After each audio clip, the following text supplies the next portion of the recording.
issues are coming to the forefront now, and it's something that we need to discuss every day. And like I said, this is a positive step in the right direction. The public needs to be aware of where their tax dollars are going, whether it's toward health insurance or towards patronage jobs or many other areas of spending in our budget. Mr. Evans, 30 seconds. It's just simple. Let's stop giving money to ourselves. We need to make cuts. Everyone is tightening their belt, and so does Village Hall. The fact that we have to say we have to take a look at it, no, we need to do something. There are dire times here, and I'm done taking looks at things. We need to start making actions. The health insurance, it shouldn't even be an issue. No one that works part-time should have it until the economy turns around. Let's just make the cuts. We have to go through the whole village government and start making cuts. Mr. Pontieri, 30 seconds for rebuttal. I agree with you 100%. We need to take a look at it. We need to look at it in terms of the elected officials, and there are no part-time employees, unless you consider elected officials part-time employees. Then it needs to be looked at. It needs to be dealt with in terms of the union contract. It needs to be dealt with in terms of the entire government. It is a hefty, hefty expense. Thank you. Staying within the expenditures of local governments, challenging fiscal times, the new state tax cap are really forcing municipalities to look at every line of their budget closely for cost savings. Mr. Evans, I'll start with you. As mayor, and when you kind of look at that budget, do you think, give me some areas you think that could be cut and where there could be some cost savings realized in the budget? I think across the board, we need to look at areas that can be cut. If you go through all the employees, we need to see what's going to make us viable. We need to go down the list, A through Z, not just part of it. Also, we have to maintain low taxes, not just a bumper sticker. I promise you, the residents of Patchogue know better to do with their money than the village government of Patchogue. So we need to make cuts, that way we run more efficiently. But not just say we're going to do this, let's actually do it. Do you want there to be a change? Do you want us to prosper? What are we handing down to our children?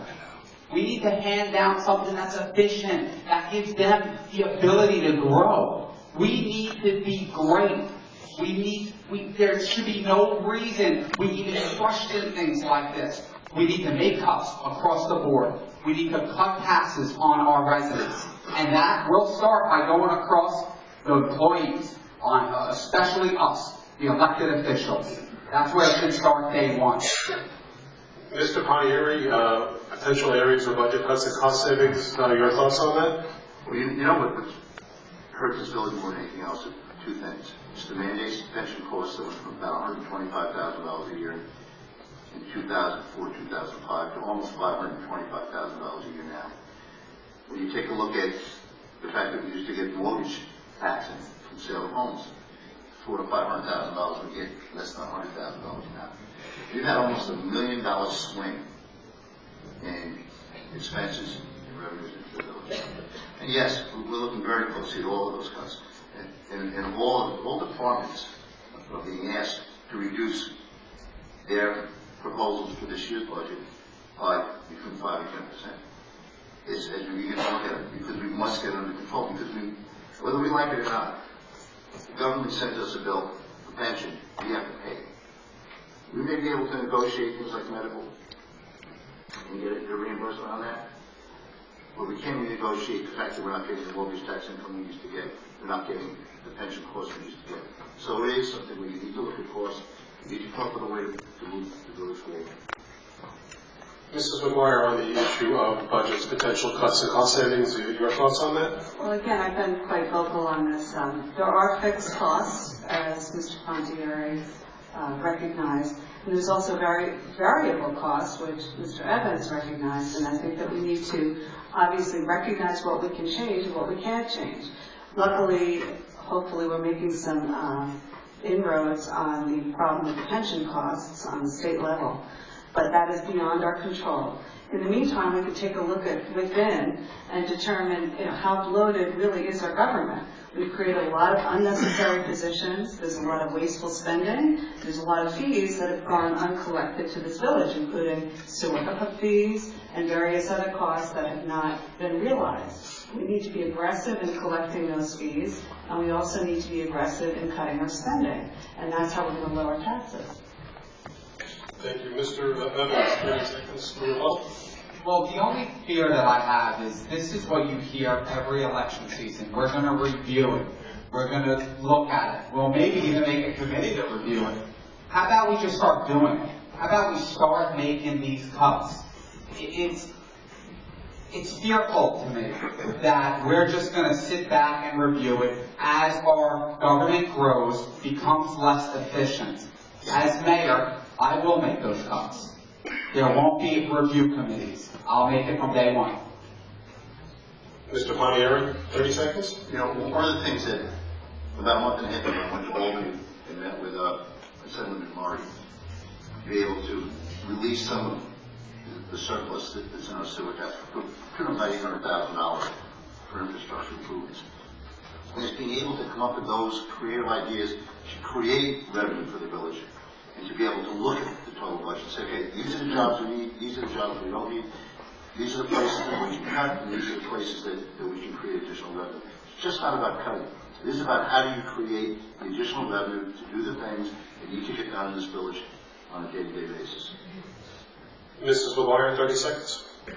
I spoke to Assemblyman Murray also about the sewer key money, which he's been working hard to try to release so that the municipalities can use that money for infrastructure improvements, etc. And I agree with that, although we need to have a certain amount of reserve in our sewer fund to be able to make improvements to the actual sewer. I agree with what Assemblyman Murray is doing. But at the same time, we can't rely on that. We have to really look within and cut deep. You need to understand where your waste is, and there's quite a lot of it at Village Hall right now. Thank you. We're going to close the debate. We're nearing the 8 o'clock hour, so I'm going to close the debate. One final question. Mr. Pontieri, I'll start with you. The Carnegie Library has obviously been a hot topic, and right now the village and the county now is trying to find a home for the library. Your thoughts on perhaps where that library should end up? On Tuesday, the county legislature did approve for the library to be moved to the courthouse property. It's a great spot for it, and it is on public property at that point. Not a cost to the village. My biggest concern has always been, what is going to be the cost to carry the building once it's there? Once it's moved, once it's up, and once it's sitting there, it's the village's responsibility. To be very cognizant that we've talked a lot in the last 4 or 5 minutes about budget, about costs. The cost to carry a building like that, if you don't have somebody in, is tremendous. And it's not only the upkeep and the fuel, it's what it looks like, what the community sees. We don't need to move the vacant building. There are some really active organizations out there that are looking at it, and hopefully within the next several months that can be announced. But going to the court property is the best for the village because it does not cost us anything. This is where I'll augment my question just a bit. With the library governing the courthouse property, do you like that solution, or would you rather see something else happen with that? I'm not sure it's the ideal location, but I do know that it seems to have some community support, and that's really something that we're running on, is really getting resident support for every initiative that we do, or at least getting the community to embrace our initiatives. In terms of the Carnegie Library, it really hinges on what happens with the overall TriTech development.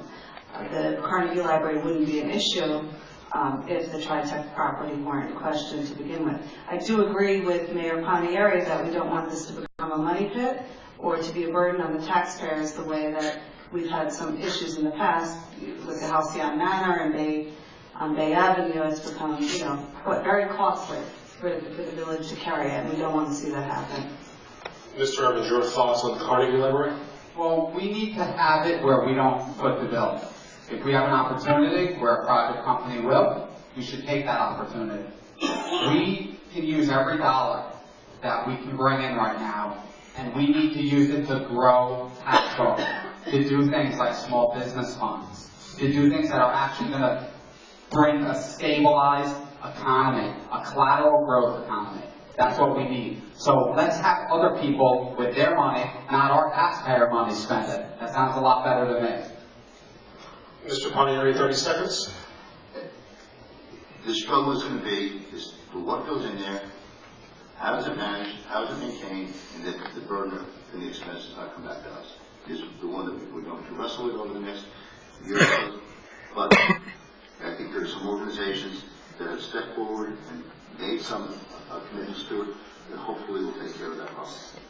Mrs. McGuire, you have 30 seconds. Well, I question whether they'll be able to take care of that problem. They are not-for-profit entities, as far as I'm aware. I do agree with Mr. Evans that we're not equipped to shoulder the burden of yet another property, and I think we really need to make sure that it's something that is privatized if it needs to be, so that we don't need to raise taxes further. And Mr. Evans, you have 30 seconds. Like I said, we need to really tighten our belts. Let's invest in the future, not invest in something that another company, a private company, can invest in for us. It's common sense. It can bring something to us, but we also have to see where we're spending our dollars.